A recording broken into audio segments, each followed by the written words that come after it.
এই যে সামনে গরু রাখা হয়েছে, সামনে গরুগুলো দেখাচ্ছি। মাশাআল্লাহ, এখানে বেশিরভাগ মিডিয়াম সাইজের গরু। ধলাইখাল মানে মিডিয়াম সাইজ, বড় গরু আসবে পরে। শুরুর দিকে তো বড় গরু আসে না, শুরুর দিকে আসে হলো ছোট গরু, মিড রেঞ্জের গরু। 1.5 থেকে 2 লাখ টাকার মধ্যে গরু বর্তমানে আছে।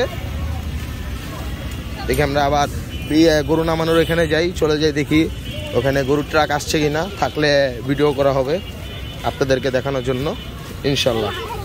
গরু এখানেও চলে আসছে, দেখি আমরা রাস্তায় গরুগুলো দেখি। রাস্তায় গরুগুলো মাশাআল্লাহ বড় আছে, খুব সুন্দর কালেকশন, সুন্দর। সম্ভবত এটি ঝিনাইদার গরু, কুষ্টিয়া ঝিনাইদা থেকে গরু আসছে। ভাই গরু কোন জায়গার ভাই, কোন জায়গায় গরু? কুষ্টিয়ার গরু, সব কুষ্টিয়া, সবগুলো কুষ্টিয়ার গরু দেখতে পারেন।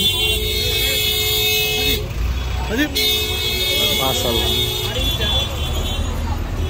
এই যে বকন গরু, সম্ভবত গাই না বকন গরু। এই যে সার, মাশাআল্লাহ কালেকশন সুন্দর। ঝিনাইদার গরু কালেকশন সুন্দর হয়, এটা জানি। এই যে লাল কালার একটি গরু, মাশাআল্লাহ। আমরা দেখি সামনে যাই, দেখি সামনে গরু আছে আরো, দেখি সামনে যাই।